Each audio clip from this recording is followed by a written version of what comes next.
So if I get it wrong, don't laugh at me, yeah? Seal and fix, or bond and fix, bond and seal.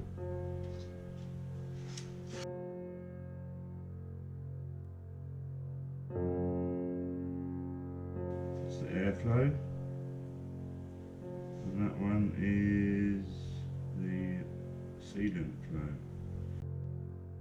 So hi mini enthusiasts, welcome back again. We're on part 17 of the project kit build. Do apologise, there's a bit of a mix and match between me and Mark doing some narration here. So Mark recorded some bits. Unfortunately, I'll probably have to voice over them because they've got background music. So YouTube don't like that, copyright rules and all that sort of thing. But we'll do our best. As you'll notice again, I'm not there. I can't remember whether I was ill this time or not actually. But anyway, this is Mark doing the final sort of seam sealing, stone chipping and underbody coating on kit. Obviously all the metal work's done on kit now. It's just getting it prepped and painted. So a big part of that is doing the underside and you know, after doing all that metal work, making sure it's all completely rust free, really important to make sure it's well protected for the future. So kit isn't the sort of car that's going to get used every day, and it will spend most of its life in the garage and coming out to mini shows and events when it's nice and sunny. But taking the extra time, taking the extra steps here and applying the right coatings will ensure it will last a very, very long time. So I'm sure it will provide fun for many enthusiasts for years to come yet.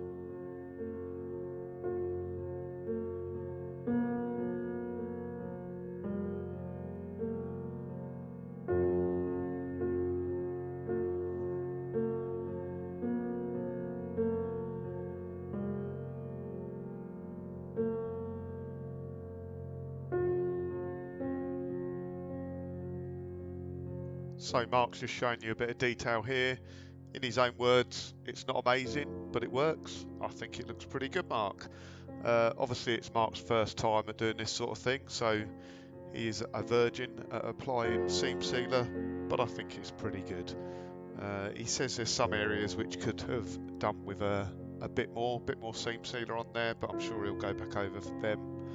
But applying it with that correct gun there really does give it the sort of factory original equipment finish, and yeah, it should last a very long time.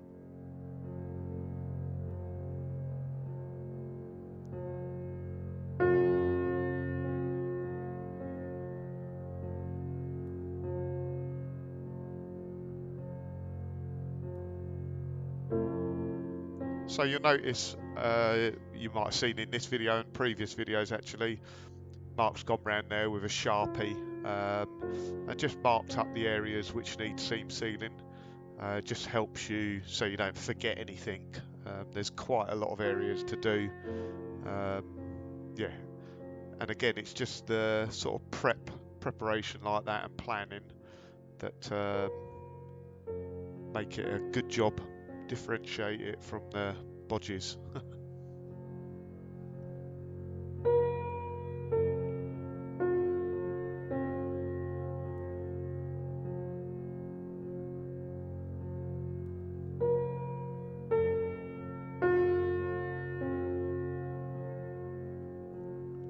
So obviously, like the description says, seam sealer is pretty much for anywhere where you've got joints of metal, where you've got metal overlapping, or you've got weld joints, or you've got two panels coming together, and it's there just to stop water corrosion getting up into those areas. And it's really important to make sure it's applied correctly.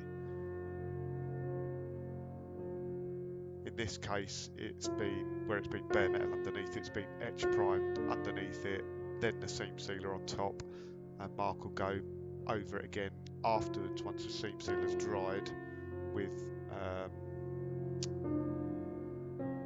primer over the top of that before the final top coat.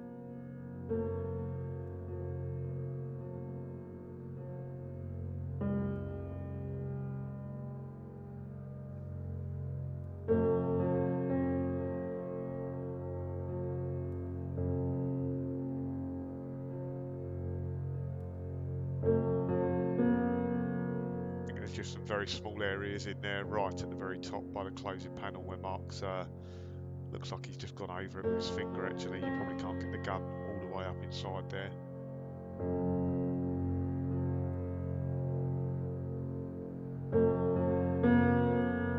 Just sort of final inspection, making sure he hasn't missed any bits.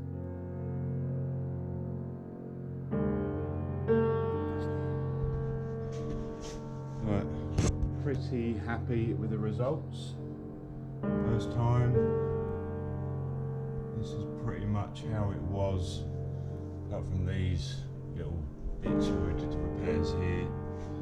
It was already sprayed there, which I cleaned it all out and resprayed it. Same all around here. It wasn't sprayed in there, but I just did that anyway. Same around the battery box, that was already done. Had to scrape all that off. Obviously it's always done through there. That seam is always done. That's what I've done again. These welds were welded to the flooring. Not normally done from what I could see, but I thought I'd just do them as a caution. Now in the wing area, again, I don't think it's normally done like this, but I did spray all the joins that we've all put in.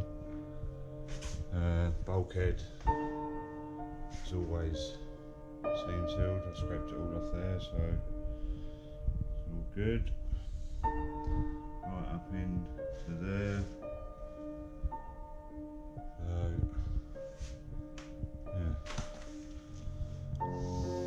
Next stop, bit of primer over that, and then Gravitex stone chip.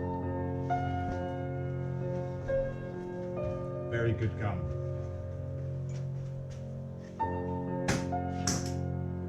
£285 though.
today I am stone chipping. So Mark's just going to go over and show you what he done last week, kind of the final bit of the seam sealing. So seam sealed everywhere with the new seam sealing gun. The gun's actually made by Wurth if you want to buy one, although it is very expensive. And then where it's been seam sealed, just over sprayed with primer just to prepare it before the stone chip goes on.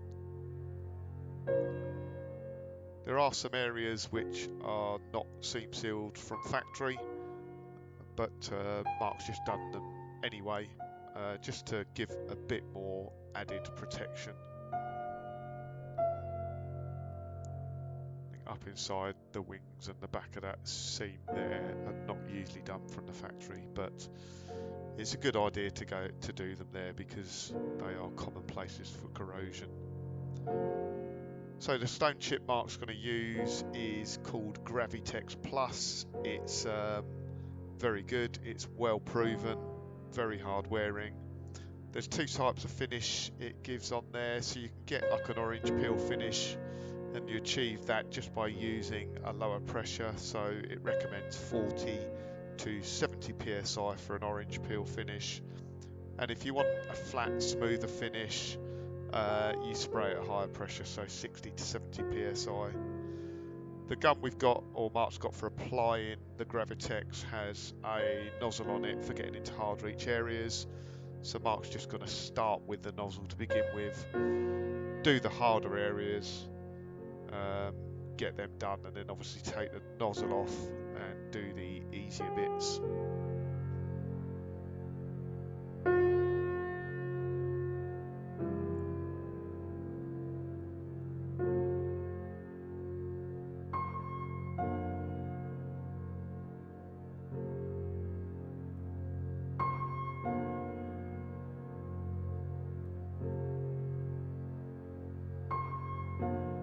Unfortunately, stone chipping is a very messy job. It's yeah, you want to make sure you've got the car masked up well, especially if you're going for a smooth finish. So if you're using a higher pressure in the gun, it tends to get everywhere. So I'm sure Mark in the coming weeks will find it sprayed up on the ceiling there, on the lights, floor, garage door, hair, body, everywhere.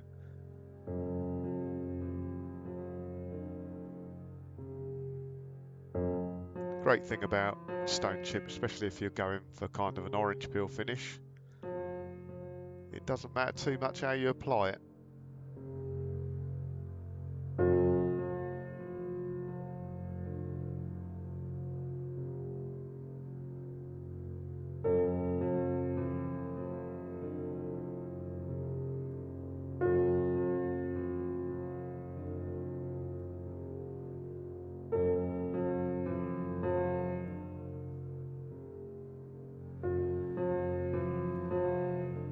So we just connected up a new can there, so we're on the second can of Gravitex.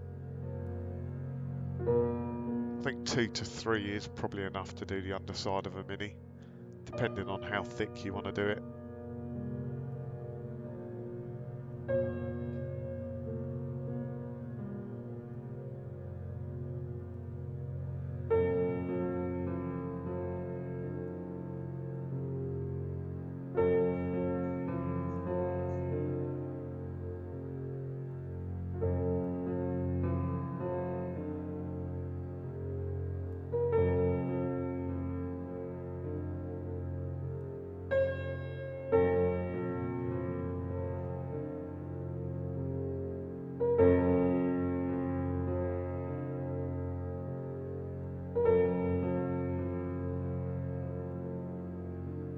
So it's kind of getting exciting with kit now.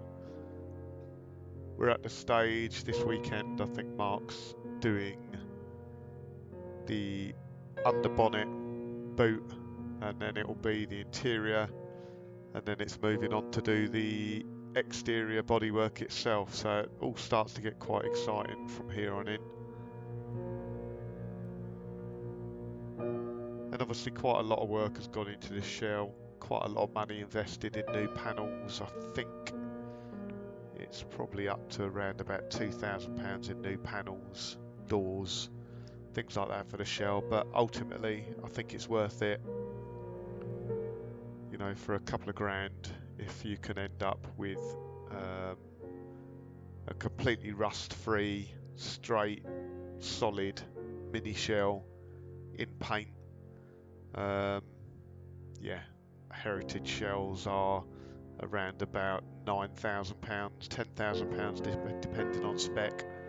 So although heritage panels are becoming more and more expensive nowadays, it's still probably more cost effective, unless it's a complete basket case, to rebuild an old shell, and it keeps another mini shell on the road. So that's what it's all about.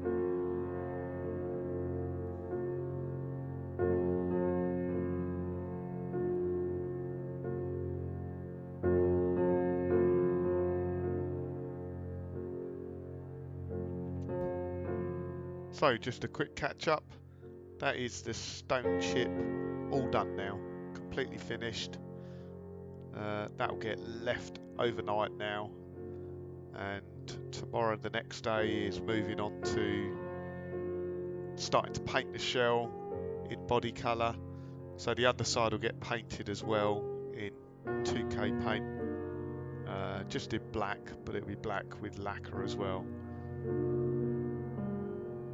So obviously the underside finish is not ultimately very important, but it does protect the shell very nicely. So as you've seen, this will have been primered, seam sealed, primered again, stone chipped, base coat, and then lacquer. So in theory it should rust like a fish. Morning everyone. Great day today.